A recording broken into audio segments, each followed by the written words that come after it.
within the past few minutes. They've just released a statement, this from David Crompton, the Chief Constable of South Yorkshire Police, saying, "I'm profoundly sorry for the way the force failed on April the 15th, 1989. And I'm doubly sorry for the injustice that followed. And I apologise to the families of the 96 who died and Liverpool fans." Ian, this will be profoundly important to the people of Liverpool who've been waiting for something like this for 23 years. 23 years. You can't quite believe how long they've had to wait for that. They've heard, of course, this apology on behalf of the government this morning from David Cameron, followed quickly by South Yorkshire Police.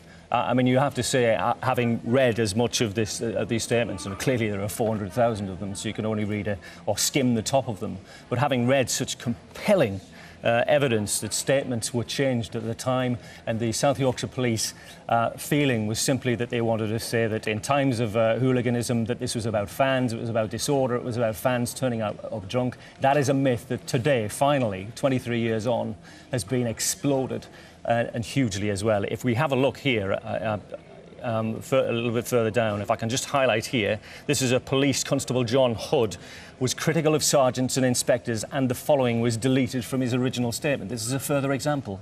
We've already had 2 or 3. This says sergeants and inspectors appeared to be aimlessly milling about and direct radio control appeared to be lost. There did not appear to be any leadership. So this South Yorkshire Police, who've apologised today, simply wanted to blame the fans. They were taking these statements, they were taking these sentences out of statements. If we go down, scroll down a tiny bit further, at 2, to this clause 21160.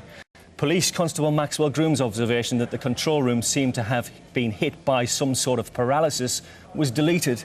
Concerned by what he identified as poor management overall, he considered the decision to replace Chief Superintendent Mull as match commander shortly before the match should be scrutinised. There's more material further down. If we go further down, there are huge amounts of this. If we go down to 21161, which I've marked, a statement by this police officer, if we just highlight it here, that says it was noticeable that the only supervisory officers above the rank of inspector on the pitch were Chief Inspectors Beale and Sumner and Superintendent Greenwood. Certain supervisory officers were conspicuous by their absence. It was utter chaos. Now then, if you look a little bit further down, and I'll move it up so we can all see it, it said that that statement was altered to read something else completely different. Altered to, on the pitch there were Chief Inspectors Beale and Sumner. So those opinions of the rank of the officers that were on the pitch, they were taken out. I've read on further, and I'll just give you this as well. There were references to chaos, the words chaos, fear, panic and confusion made by 23 officers, and all of those references to chaos, fear, panic and confusion were simply taken out of their statements. This was a cover-up on a huge scale, and no wonder South Yorkshire Police have had to come forward this afternoon and apologise 23 years on. We'll be talking to the Chief Constable of South Yorkshire Police at 4:20 and putting a lot of those thoughts to him, so do stay with us for that. Ian, though, for now, thank you. I'll let you carry on looking through the documents. Well, the independent panel looking at the documents relating to the Hillsborough disaster has blamed operational failures for it. It said the game should not have even started. Former Liverpool captain John Barnes was part of the Liverpool team which played that day. He joins me now from Wembley. Very good afternoon to you. I don't know how much detail you've managed to see from the report, but from what you have heard, what's your reaction? Well, first of all, I haven't seen anything from the report at all, but of course I've heard the apology from South Yorkshire Police and from the Prime Minister on their behalf, and really, you know, it's really the vindication of the Liverpool fans' behaviour on that particular day, and that's the most important thing. You know, it's not a question of placing blame and saying who's right and who's wrong, but it's more to do with the lies that were told about the behaviour of the Liverpool fans, and this has completely vindicated them, so it really is a happy day for Liverpool fans. What did you see on the day? From your experience, what went wrong?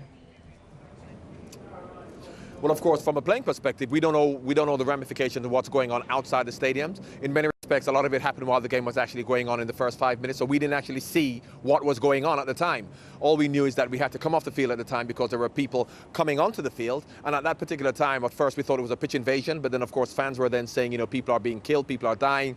Then we went inside the changing rooms expecting to come back out to play. So we don't actually, from a playing perspective, we didn't know anything at all that was going on until we came out maybe an hour later to see on the news and to hear from our families about what had actually gone on. So we didn't actually see much. But the last 23 years really is about clearing the Liverpool fans' names. And fortunately today, as much as now the inquest is now going to go ahead to find out the dynamics and exactly what actually went on, just for the very fact that South Yorkshire Police have apologised and the Prime Minister has, in my opinion, completely vindicated the Liverpool fans of any wrongdoing. And that is all that is all, as far as I'm concerned, the most important thing. Yeah, we don't know if there will be any future inquest. The Attorney General, Dominic Grieve, is looking into the matter as a matter of urgency, we are being told. But do you believe there should be, that the verdict of accidental death was completely wrong? Well, once again, I mean, it was, in many respects, it's a complete and utter accident and tragedy. As to who's to blame, fine, we will find that out. But more importantly, today really says to me that the lies that were told about the Liverpool fans and their behaviour is the most important thing in getting that struck off. And today that is what that has done. As to then who is going to be taking blame and pointing fingers as to, you know, the real reasons, and that still has to be determined. But today for me is about really just, you know, clearing the Liverpool fans of any wrongdoing. It's 23 years since that terrible day. What have you taken from it, and what do you ever think about it still, so many years on, after so many different moves in your own career? Well, look, when it actually happened, a lot of people and a lot of players were talking about having to reassess their lives and putting into perspective and prioritise in terms of what, you know, the most important things for them are. As a footballer, I knew that life was much more important than football. I knew family, I knew love, I know my children, I know friends were much more important than football. So I didn't have to reassess my priorities in terms of then thinking about how important football is compared to something like that. So in the last 23 years, that hasn't really taught me that, because I knew that that was much more important. When Bill Shankly said football was more important than life and death, even Bill knew that that wasn't the case. You know, it's a great story and a great thing to say. So I never necessarily had to reassess my priorities in terms of what I knew was right and wrong. So, but of course, every time, you know, April comes around and you think about it and you go to the Hillsborough Memorial and you go to the ground, and it's something that will stay with us forever.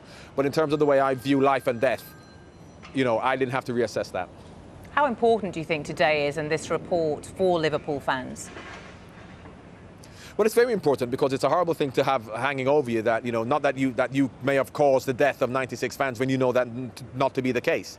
And also, all we want is the truth.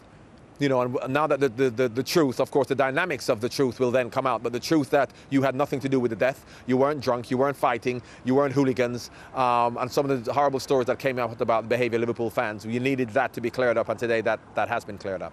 Was there a sense of injustice from the team when they heard these reports, the accusations about how the fans behaved and blame being heaped on them as the captain of the Liverpool team? Did you take that very personally? Well, the people who were involved have to take it more personally than I, because I was not one of the fans, I was not out there, I was not being accused of behaving disrespectfully or disregarding safety. So I wouldn't take it personally. I would feel very embarrassed if I was going to take it personally, because the families and the people who were actually involved were the ones who were hit hard more than me or more than Liverpool Football Club, because this is really a personal indictment on a human being's actions. So I didn't necessarily take it personally, but I knew that not to be the case, and I really wanted for the fans, for the truth to be told.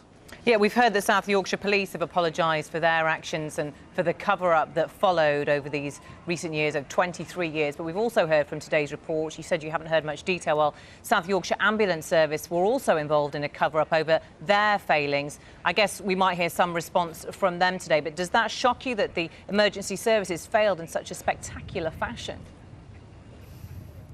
Well, it didn't really shock me, because as much as, you know, we talk about people being trained for certain circumstances, health and safety issues in terms of football stewarding, when a situation and a tragedy happens like that, how do we respond? So I have a lot of empathy for them also, because, you know, as much as we say we're trained to deal with situations like that, you're not trained to deal with a situation as happened 23 years ago. Regardless of all the training you may do, when the reality happens and the reality hits home, we don't know how we're going to respond. But in terms of when it actually happens, what is your response, and how do you actually come out and tell the truth and say exactly what happens, rather than trying to defend your own position by lying about certain situations. So yes, that for me is a disappointing thing, the lies that were told. Yes, they could have dealt with it better, but then to point fingers to say that, you know, they are to blame. As human beings, South Yorkshire Police, the ambulance services, they're also human beings as well. So how do you respond in a situation when you really are panicking yourself, you don't know what to do? So I won't necessarily place the blame at their door either, because how do we respond in a situation like that? But what we have to do is, when it actually happens, let us put our hands up, own up and tell the truth. OK, former Liverpool captain John Barnes, thanks very much for giving us your reaction to the Hillsborough report. Let's take you live to the White House. President Obama is talking about the death of the American ambassador to Libya, Chris Stevens.